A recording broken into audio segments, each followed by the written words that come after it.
3 فروری 1843 کو انگریزوں نے سندھ پر حملہ کر کے سندھ پر قبضہ کر لیا اور پھر 3 سال بعد سندھ کو برطانوی ہندوستان میں شامل بھی کر لیا گیا۔ سندھ پر قبضے کے بعد سندھ کے وسیع و عریض علاقے پر حکومت اور کنٹرول کرنے اور سندھ کی علاقائی بغاوتوں سے آگاہ رکھنے کے لیے انگریزوں نے مقامی لوگوں کو بے بہا جاگیروں اور دولت سے نوازا جو سندھ کی غریب عوام سے لوٹ کھسوٹ کر کے اکٹھی کی گئی تھی۔ ان نوازے جانے والے لوگوں نے نہ صرف انگریزوں کے لیے لوٹ مار اور ٹیکس اکٹھے کیے بلکہ آزادی کی تحریکوں کو کچلنے میں بھی بنیادی کردار ادا کیا۔ سندھ میں انگریزوں کی طرف سے نوازے جانے والے جتوئی، تالپور خاندان سمیت بھٹو خاندان بھی تھا۔ سابق وزیر اعظم ذوالفقار علی بھٹو کے والد سر شاہ نواز بھٹو نے انگریزوں کے ساتھ مفاہمت کی جس کے نتیجے میں انگریزوں نے اسے بمبئی پریزیڈنسی کا وزیر لگا دیا اور نہ صرف وزارت اور عہدوں سے نوازا بلکہ سندھ میں بہت بڑی زمینی جاگیر کے ساتھ مال و دولت سے مالا مال بھی کیا، جسے اس وقت بھٹو سلطنت کے نام سے جانا جاتا تھا، جو آج بھی بھٹو خاندان سندھ کا امیر ترین خاندان شمار ہوتا ہے۔ جاگیروں، انعام و کرام اور عہدوں کے بدلے میں شاہ نواز بھٹو نے حق نمک ادا کرتے ہوئے نہ صرف انگریزوں کی حکومت کو مضبوط کیا بلکہ آزادی کی تحریکوں اور آزادی کے مجاہدین کے سر بھی کچلے، جن میں سندھ کی تحریک آزادی المعروف حر تحریک اور اس کے رہنما پیر سید صبغت اللہ شاہ دوم المعروف سوریہ بادشاہ بھی شامل تھے۔ سندھ کے مشہور پیر پگاڑا خاندان کو آج ہر باشعور پاکستانی جانتا ہے اور تاریخ بھی ان کی شجاعت کے کارناموں سے بھری پڑی ہے۔ انگریزوں سے آزادی حاصل کرنے کے لیے پیر پگاڑا خاندان کی قربانیاں ناقابل فراموش ہیں۔ اس خاندان اور حر تحریک نے نہ صرف انگریزوں کے خلاف آزادی کی جنگیں لڑیں بلکہ 1965 اور 1971 کی جنگ میں بھی سندھ کے محاذ پر پاک فوج کے شانہ بشانہ کھڑے رہے۔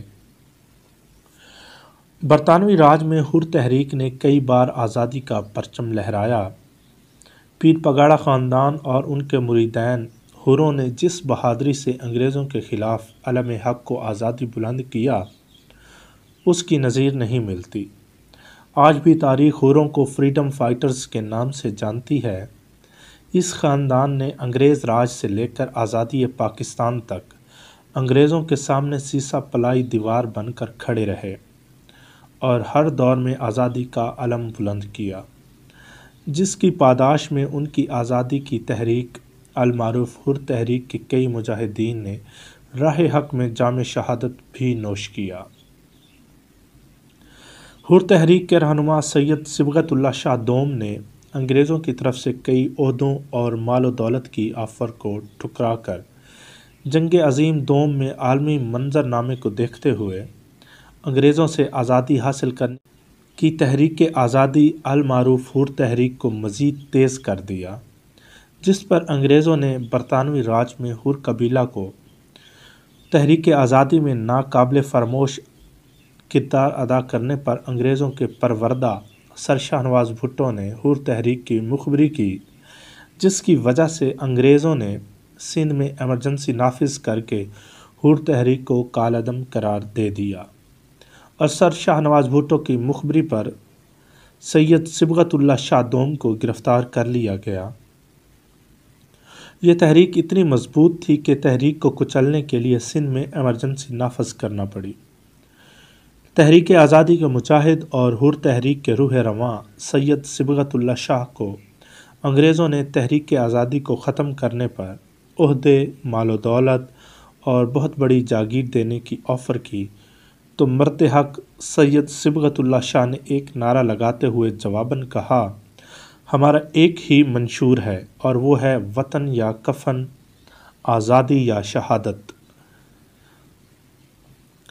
سید صبغت اللہ شاہ دوم کو مفاہمت نہ کرنے پر انگریز حکومت کی طرف سے 1943 میں ان کو انگریز حکومت سے بغاوت کے کیس میں سینٹرل جیل حیدرآباد میں پھانسی دے کر شہید کر دیا گیا، اور تحریک آزادی کا ایک اور مجاہد اپنے خالق حقیقی سے جا ملا۔ سید صبغت اللہ شاہ دوم کے سر اترنے پر انگریزوں نے شاہ نواز بھٹو کو سر کے خطاب سے نوازنے کے ساتھ مزید جاگیروں اور انعام و کرام سے بھی نوازا۔ افسوس کا مقام یہ ہے کہ تحریک آزادی میں جن لوگوں نے انگریزوں کے ساتھ مل کر مسلمان جہادیوں کے خلاف جنگیں لڑیں، سروں کے سودے کیے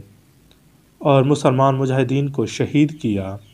آج اسی سروں کے سوداگر سر شاہ نواز بھٹو کی چوتھی نسل ہم پر حکمرانی کر رہی ہے، اور مزید کتنی نسلیں کریں گی اس کا کوئی آئیڈیا نہیں۔ صرف سندھ ہی نہیں، ایسے سوداگر پورے برصغیر پاک و ہند میں تھوک کے حساب سے پائے جاتے تھے، جن کا تذکرہ اگلی ویڈیوز میں کریں گے۔ آج تک کے لیے اتنا ہی، اجازت چاہیں گے۔ اللہ حافظ۔